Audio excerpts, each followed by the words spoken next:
Hello.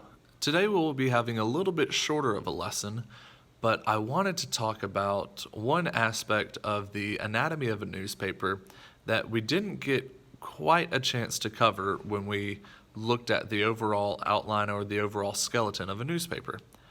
I want to talk to you about datelines. Now, what is a dateline? A dateline is a portion of a news article at the very beginning of the paper that tells a reader where and when a story takes place.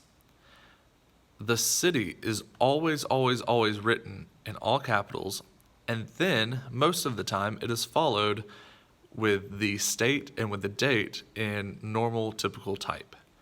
You see a dateline right before the lead. The dateline introduces the lead.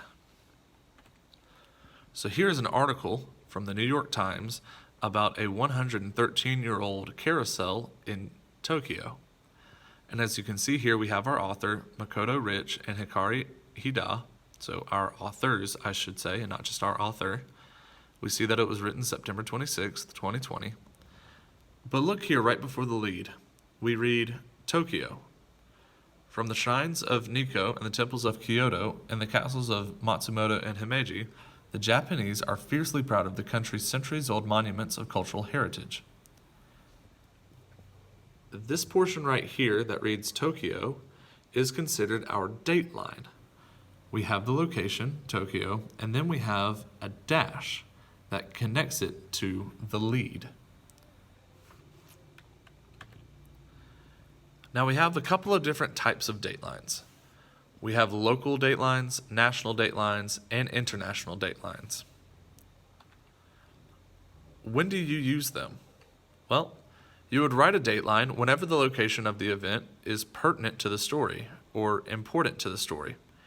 This is true for most cases, but not necessarily every news story. Think back to our example news story when we were talking about the determinants that make a story worthy for a newspaper. One of our examples was a BuzzFeed-style list kind of news that readers could find out the best way to improve their selfies that they take with their camera. Well, there's no real location tied to that. There's no real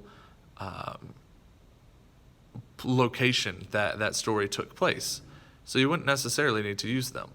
But if we're reading a story and the story is an Alabama high school is hosting a charity event that raised $50,000 for the homeless, well, now we might want to know if that took place in Birmingham or Tuscaloosa or Auburn or here in Troy, wherever the case may be.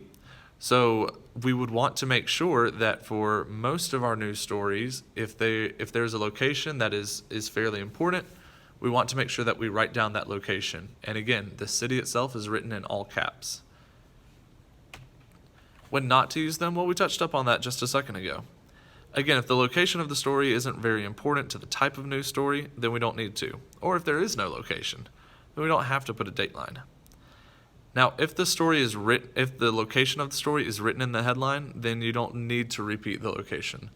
So if we see that a Montgomery man did some incredible thing, then we probably don't have to list the dateline because the city or the event most likely takes place in Montgomery. And finally, if the newspaper is regional and the story takes place in that region, then you also probably don't need to state the town. If the Troy Messenger publishes a story and there is no dateline, then it probably occurred here in Troy. And there's no reason to restate that the city newspaper is reporting on news in the city. Do you understand? So really, the purpose of a dateline is to let readers know where an event takes place that does not occur in their hometown or in their specific region. Now, for big cities, there are some cities that only need the city listed due to their size or their recognition, their fame, their notoriety. They do not need states listed after them. First, we're going to talk about some American cities.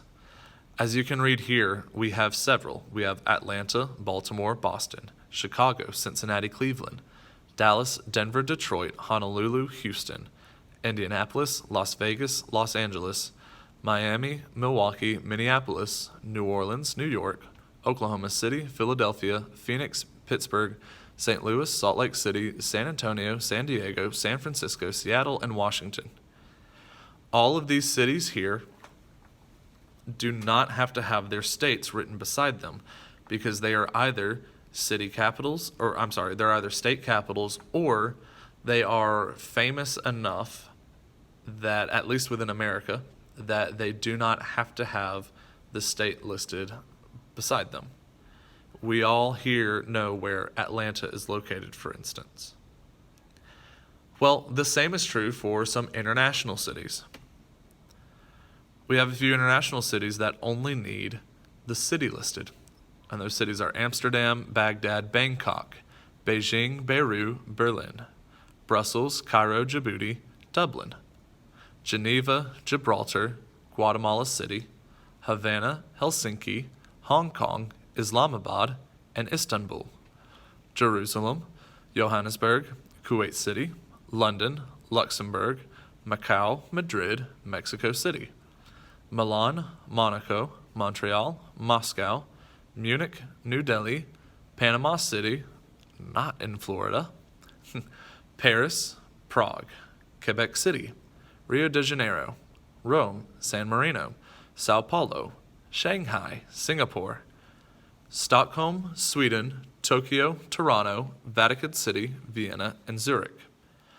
All of these cities just need to be listed on a dateline by themselves. Now again, you would write them in all caps, but you would not need to worry about putting their countries. For instance, we see right here Tokyo. Well, if we flip back to the New York Times article, we have Tokyo written right here in all caps. This is how a dateline works. It lets us know. Now, we did know that we could see here throughout the article that it evidently takes place in Japan, but it's nice to know that it takes place specifically in Tokyo. Now, this will wrap up our lesson on datelines. You do not have an assignment due tonight, and I am working on getting caught up on grading and answering emails. And so if I have not gotten back in touch with you, give me just a few more minutes, and I'm working on that and getting those answered and getting grades updated as quickly as I can. But I hope you all have a wonderful and safe Monday, and I hope that you take it easy and study hard. Have a good one.